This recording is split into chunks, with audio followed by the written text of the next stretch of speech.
Oke lah teman-teman, selamat datang di channel kesayangan kita. Kali ini kita akan membahas sebuah film yang berjudul Believer. Sebuah film yang menceritakan tentang ambisi seorang polisi untuk menangkap gembong narkoba misterius. Oke lah, tanpa banyak basa-basi lagi, kita langsung menuju filmnya. Let's go!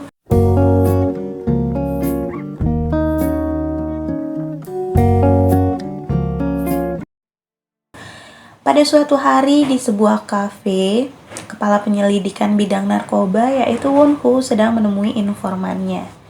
Sekarang dia menyuruh wanita itu untuk menyusup ke suatu tempat untuk menyelidiki keberadaan seseorang yang dijuluki Guru Lee. Keesokan harinya, Won-ho mendapat pesan dari wanita itu. Kemudian dia segera menuju ke tempat yang telah ditujukan. Dia menemukan wanita itu yang sudah sekarat. Dia membawanya ke rumah sakit dan wanita itu menuliskan kode seperti angka 8. Setelah menulis kode tersebut, wanita itu pun tewas. Kemudian saat di kantor polisi, atasan Won-ho menegurnya dikarenakan sudah sangat lama kasus ini tak kunjung selesai. Atasannya pun mengancam akan membubarkan timnya. Namun Won-ho tak menyerah dan akan terus memburu Guru Lee. Di tempat lain, seorang wanita yang sedang menuju ke sebuah gedung, namun saat menuju gedung itu tiba-tiba saja gedung itu meledak. Wanita itu kemudian pergi ke kantor polisi untuk mencari perlindungan. Dia pun bersedia membagikan informasi mengenai keberadaan Guru Lee. Namun tak berselang lama, tiba-tiba wanita itu pingsan dan meninggal dengan misterius. Setelah itu para polisi segera menyelidiki gedung yang meledak. Ratusan korban jiwa, hingga akhirnya dia menemukan seseorang yang masih selamat. Orang itu bernama So Yong-rak. Dia selamat walaupun saat ini dia tengah kritis. Para polisi masih mengawasi Yong-rak. Ketika sadar, dia tiba-tiba berjalan. Para polisi mengikutinya. Ternyata dia menuju kamar mayat dan melihat mayat ibunya yang menjadi korban. Setelah itu dia menanyakan keberadaan sebuah anjing kesayangannya. Dan untungnya anjing itu selamat walaupun dalam keadaan kritis. Kemudian polisi menginterogasi Yong-rak, menginterogasi di mana keberadaan dari Guru Lee. Namun tentu saja Yong-rak tak mengetahuinya. Polisi pun memakluminya karena polisi merasa Yong-rak hanyalah orang suruhan biasa. Namun Yong-rak memberitahukan akan ada transaksi dengan orang Cina, sebuah pertukaran di mana orang Cina ini akan menyuplai dari bahan baku, kemudian orang-orang dari Guru Lee akan memproduksi narkoba terbaik yang diberi nama Leica. Akhirnya mereka menyusun rencana untuk melakukan transaksi dengan orang Cina ini. Won-ho akan berperan sebagai orang suruhan Guru Lee dan Yong-rak sebagai penghubungnya. Mereka memajukan jadwal karena setelah itu akan ada seseorang yang benar-benar merupakan suruhan Guru Lee.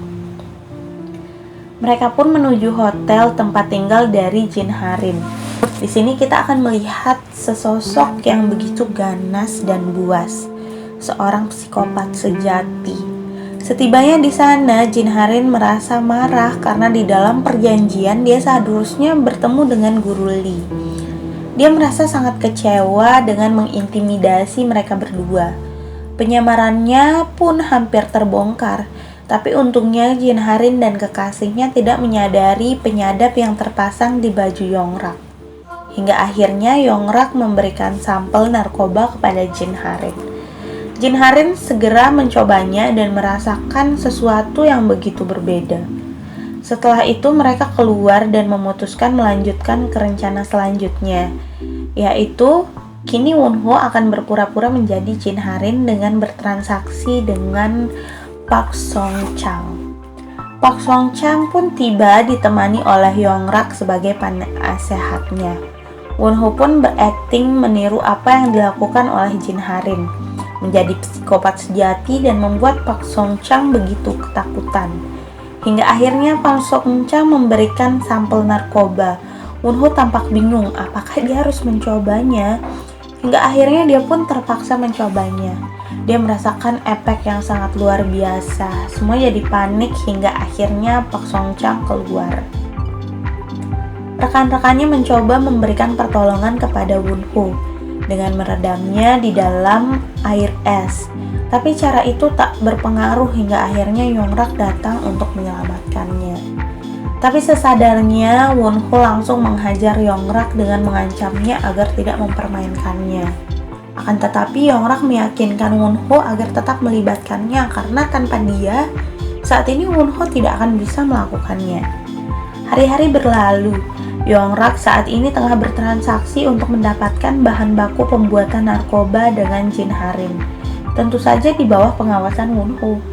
Saat ini mereka harus mengolahnya hingga Yong-rak mengarahkannya ke suatu tempat pembuatan narkoba, yaitu di sebuah tempat penyulingan garam. Para pembuat narkoba ini semuanya bisu dan hanya dengan perintah Yong-rak mereka mau melakukannya.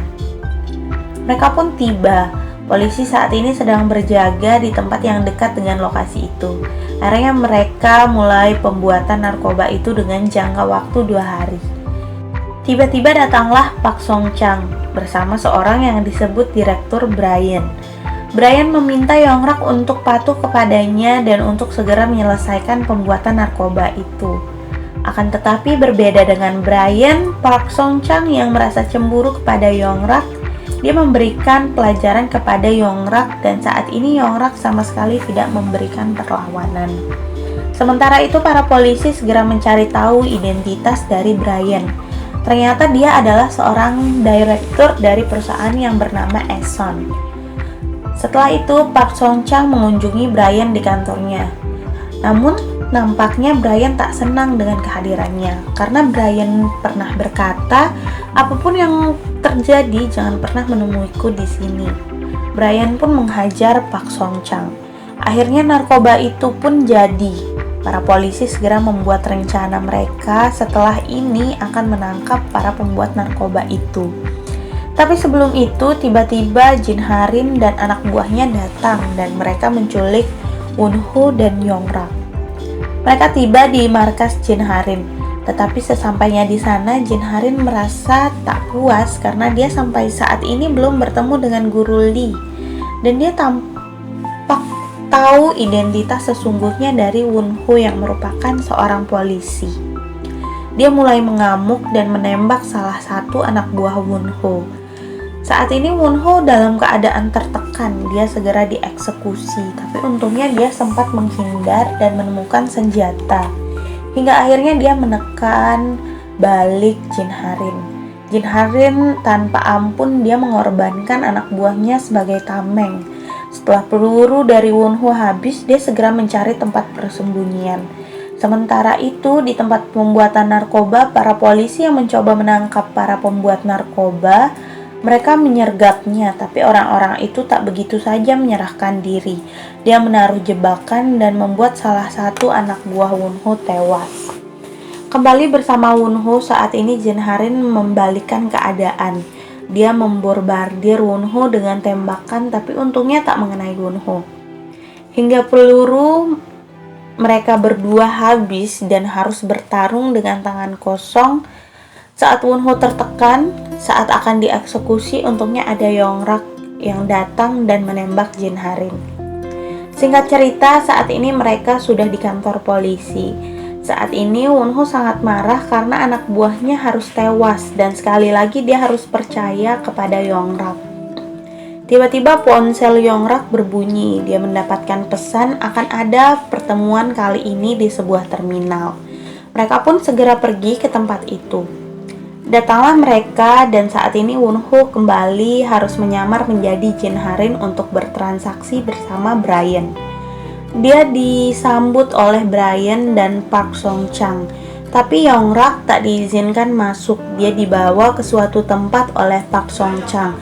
Di sini kita akan melihat Park Song Chang akan melakukan sesuatu dengan Yong-rak. Dia mengikat Yong-rak dan bersiap memasukkan semacam cairan ke dalam tubuhnya. Sementara itu, Brian membawa Won-ho untuk bertransaksi. Mereka mulai mengobrol hingga Brian mengaku dia adalah Guru Lee. Akan tetapi Won-ho memprovokasinya seakan tak mengakui Brian adalah Guru Lee, hingga membuat Brian marah dan segera mengeksekusi Won-ho. Namun tiba-tiba seorang pelayan datang, dia membawa sesuatu. Ternyata dia membawa sebuah tangan yang penuh dengan darah dan ponsel yang melekat. Saat akan mengangkat ponsel itu, ada yang datang melemparkan gas beracun menembaki mereka. Memanfaatkan kesempatan itu, Wonho menyerang Brian. Untungnya Wonho berhasil menumbangkan Brian. Namun, memanfaatkan kericuhan Yongrak membawa Brian ke suatu tempat. Brian sangat heran seakan tak percaya sesuatu yang dia lihat. Dia melihat mayat Pak Song Chang dan dia akhirnya mengetahui siapa Guru Li yang sesungguhnya. Dan ternyata Guru Li yang sesungguhnya adalah Yongrak. Yongrak yang sangat marah dengan Brian karena dia sudah sangat kurang ajar mengakui dirinya sebagai Guru Li, hingga akhirnya Yongrak menyuruh anak buahnya untuk membakar punggung Brian. Saat ini Wonho dan anak buahnya masih mencari keberadaan Yongrak dan Brian. Namun dia hanya menemukan Brian. Yongrak menumbalkan Brian dan sekali lagi dia berhasil kabur. Kembali ke kantor polisi, kasusnya segera ditutup. Akan tetapi Wonho nampaknya belum puas. Dia mengingat telah menaruh sebuah GPS ke dalam tubuh anjing kesayangan Yongrak.